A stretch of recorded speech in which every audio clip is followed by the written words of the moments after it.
Hey, what's up guys, this is Liam or Weagle on your Overwatch, back with a new video. Today we're going to be talking about Moira, a hero that I spoke about months ago doing a video on managing resources. Has become a problem, I think, for a lot of people in matchmaking. I put out a tweet about this saying, Moiras, please heal more, and people seem to really relate to that tweet. So you guys can let me know in the comments, how many DPS Moiras are you getting? I'm going to cover why people do this and why they shouldn't, and of course where the balance in between them two things are. Moira is the best raw healer in the game. She can heal everyone on her team on this like massive arc. All the health comes back and she gains her ultimate very quickly. So the first thing that I want to talk about is resource management, because I think that's where the DPS Moira playstyle can come out of people. So with Moira, there's an abilities per minute you want to be hitting like you would with any game, but with Moira, it's about rolling out your abilities in appropriate ways. For example,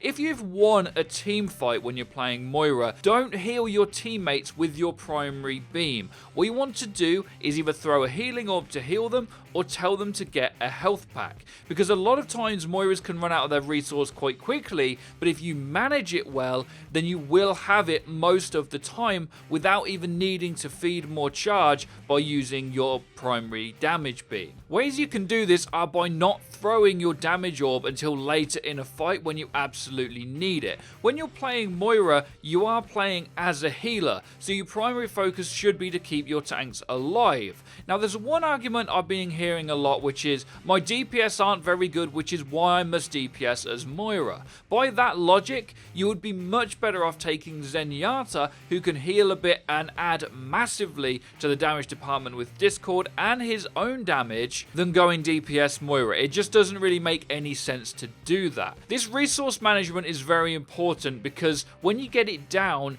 you'll always be able to heal someone, and that's what you want to be able to do, is don't over heal. You should have another healer on your team that can top someone up at the end of a fight. If someone takes too much damage too early, you throw an orb at them and you have to regroup. You cannot just keep healing forever, because as you'll find out very quickly, if you try that and you throw too many damage orbs, you'll run out of resource a lot quicker than you should. Now, talking about managing abilities, we also need to talk about managing Fade. Fade is an amazing evasive tool, but that's what it needs to be used as. Moira cannot be diving in to do damage because she won't survive.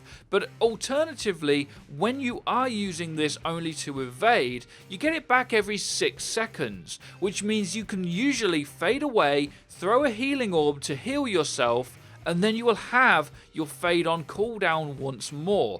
What this does is it gives Moira one of the best abilities in the game to stay alive till the end of every fight. What I'm trying to say to you guys is, as Moira, apart from the occasional Widow headshot, you should never really die until it's the end of the team fight, when the rest of your team have already gone down. Fade gets you away from most threats just in one burst. You can always use it to get to a near health pack, or use it to get away and heal yourself with them orbs. And if you ever die early as Moira, it's probably because you're out of position, and if you do die early as Moira and you're the main healer, that's game over, that's rip, that is that point lost. So trying to stay alive as her is something you always want to be careful of. Now, another thing to consider is, what comp am I running Moira in? Because if you're running on defense in particular and you have 2 dive tanks, Moira can't really heal that.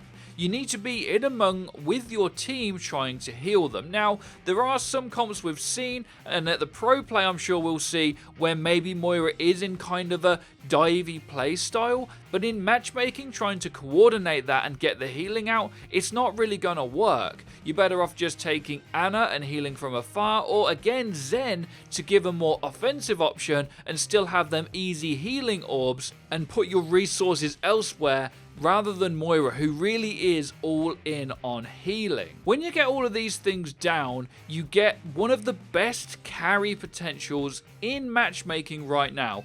Moira is a massive problem to deal with if she stays alive long enough in the fight, but she is not a DPS. Where would you want to DPS with Moira is the question you're asking me. Well, if your team are at full health, then sure, you can deal out some damage. But do you want to use that damage orb? You have to remember that the healing orb does 300 healing, whereas the damage orb only does 200. If it's the middle of a fight and your team are quite up in it, and the enemy healers are down, then you might want to throw a damage orb to clean up the engagement, because again, you can quite easily throw a damage orb, fade away, get a health pack on a lot of points, and then get back into the fight again. But you have to be very careful that your team are not going to need healing instantly. But if their team healer is down, you should be good to start DPSing. Of course, she's also good at dealing with flankers, particularly Genji. You can heal your team up with an orb, turn around, and give him enough trouble to get away. There's a lot of resource management with Genji in particular, because if he goes to blade you, you should wait for him to pull the blade and swift strike at you, and as he does that, you can fade away to a distance he can't hit you, and then it's actually a really easy kill from Moira for that point. Now, one thing that's definitely true is that Moira's damage is easy to leverage. It's very powerful for a healer, especially one that is not mechanically demanding, but if you're playing her, play her in a comp that can facilitate her playstyle, make sure you are healing multiple people with your beam at all times, and make sure you don't run out of that resource, because once you do, you're just a really bad Symmetra at that point. So let me know what you guys think in the comment section down below. Remember, we did a whole guide on this you can check out, and it will be linked in the description as well. Be sure to drop a like, as it really does help us out and lets us know you're enjoying the content, and be sure to hit that bell icon so you get notified when our videos go live. Be sure to have a great day as always. Take care and peace, people.